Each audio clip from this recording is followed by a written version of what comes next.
ہماری ویڈیوز میں اور باقی ویڈیوز میں یہ فرق ہوتا ہے کہ وہ بات کر کے چھوڑ دیتے ہیں. میں ہر چیز سے رزلٹ نکالتا ہوں کہ دیکھو اس سے یہ پتہ چل رہا ہے اور ہمارے معاشرے میں یہ چل رہا ہے. آپ نے اکثر سنا ہوگا, بڑی مشہور ایک قوالی ہے کہ حضرت بلال نے اذان نہیں دی تھی تو سورج نہیں نکلا. اور سر وہ قوالی بڑی ہٹ ہوئی ہے. حضرت بلال کے ساتھ ہماری ویسی عقیدت ہے, نبی الاسلام کے وہ مؤذن بھی تھے اور عاشق رسول بھی تھے.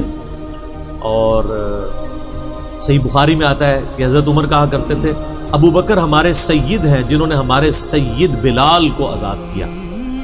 ایک عرب کا قریشی سردار جن کے مزاج میں نہیں ہوتا تھا کسی حبشی کو کوئی وقت دینا, اسلام نے ان کو اتنا ایجوکیٹ کیا کہ وہ ایک حبشی کو کہہ رہے ہیں سیدنا بلال. یہ حضرت عمر کے مزاج میں کہیں بیٹھتی نہیں تھی بات. اسلام نے کیسا فتح کیا ان لوگوں کو, بنو عدی کے سردار تھے وہ. اب سیدنا بلال کے بارے میں آپ دیکھیں مشہور کر دیا کہ جی وہ اذان نہیں دی تو سورج نہیں نکلا. اس وقت تک سورج نکلے گا جب تک بلال اذان نہیں دیں گے. وہ میں بھی بچپن میں ایک والی سنا کرتا تھا, آپ لوگوں سے اکثر سنی ہوگی, لیکن آج تک ہم نے کبھی اس کی انجینئرنگ کی کہ یہ لکھا کہاں ہوا ہے, یہ واقعہ صحیح ہے کہ نہیں.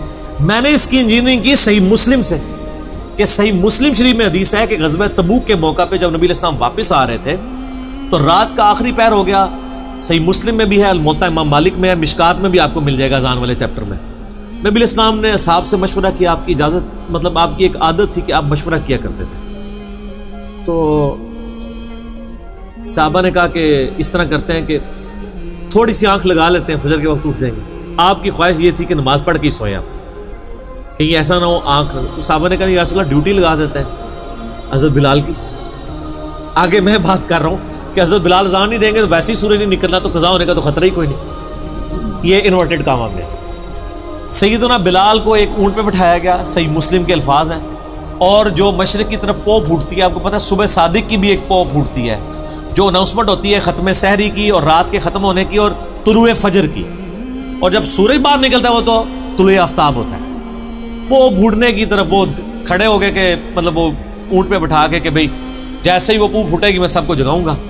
اللہ کرنا کیا ہوا کہ ان کو بھی نیند آ گئی. پھر اس دن سورج ہی نہیں نکلا, لیکن وہ کہانی میں نہیں نکلا تھا, روح میں مسلم شریف میں نکل آیا اور الموطا مالک میں بھی نکل آیا. وہ اتنا نکلا کہ صحابہ کے الفاظ ہے کہ سورج اچھا خاصا بلند ہو گیا, چاشت کا وقت آ گیا, تھوڑا نہیں نکلا بلند ہو گیا. تو سب سے پہلے نبی علیہ السلام کی آنکھ کھلی اور پھر سیدنا عمر باقی صاحب جاگے. تو صحابہ نے کہا ہماری نماز. آپ فرمایا یہی وقت ہے. آپ نے بلال سے کہا اذان دو, ٹھیک ہے. یقین کریں یہ جملے بولتے ہوئے دل نہیں کرتا کہ اس طرح کے میں جملے بولوں, لیکن آپ کے دماغ میں ڈرل نہیں ہوگا. ان نبی علیہ السلام نے ان کو نہیں ڈانٹا کہ بھی آج بلال تیرے اخلاص میں کوئی کمی آ گئی تھی, سورج کو نکلا ہے, ڈیوٹی تیری لگی سی سورج نہ کٹنے کی. ایسی کوئی بات نہیں ہوئی. اور آپ فرمایا یہی وقت ہے. آپ نے سورج نکلا ہوا اقامت اور جماعت کے ساتھ فجر کی نماز ادا کی. اور پھر آپ نے فرمایا جب کوئی شخص سو جائے یا بھول جائے تو جیسے یاد ہے اسی وقت نماز پڑھ لے, یہی نماز کا وقت ہے اس کے لیے. لیکن عادی مجرم نہ ہو کہ ایک روزانہ 2:30 بجے سوتا ہے تو پھر صبح 8 بجے اٹھ کے فجر جماعت کراتا ہے, یہ نہ ہے. نہیں تو یہ کبھی کبھار ایسا. تو اس حدیث سے یہ بھی ایک مسئلہ نکلا. دوسرا مسئلہ نکلا انجینئرنگ والا, انجینئرنگ فرقے والا نہیں, انجینئرنگ والا, کہ سیدنا بلال کی جب ڈیوٹی لگی ہوئی تھی, جب ان کی عزت بھی سٹیک پہ تھی, ایک عام حالت میں اذان نہیں دی تو سورج نہ نکلنا کوئی بڑا کمال نہیں ہے. جب ان کی عزت سٹیک پہ لگی تھی کہ ان کی ڈیوٹی لگی ہے کہ بھئی آج تو سورج نہیں نکلنا, دھیان کرنا ہی بھائی, اس دن تو سورج نکل آیا. اور حضرت بلال کا اللہ تعالیٰ نے کوئی لحاظ نہیں کیا, نعوذ باللہ من ذالک. سر وہ دوسری کہانی تھی, یہ مسلم شریف. اس طرح نہیں سورج رکا کرتے. یہ سب کی سب کہانیاں چل رہی ہیں. ان کہانیوں کے اوپر ہم کہتے ہیں کہ یہ رو نہ لگایا کریں, سچی بات بیان کریں. تو سچی بات بیان کریں گے سر, آپ کی پبلک چھٹ جائے گی اور آپ کو رلا کے رو کروا دے گی. یہ مجمع چھٹ جائیں گے. آپ سچی بات کرنا شروع کریں, مجمع چھٹیں گے. یہ حقیقت بات ہے. ہمیں لوگ کہتے ہیں مسجد میں جا کے جناب درس دیں. کس مسجد میں دیں؟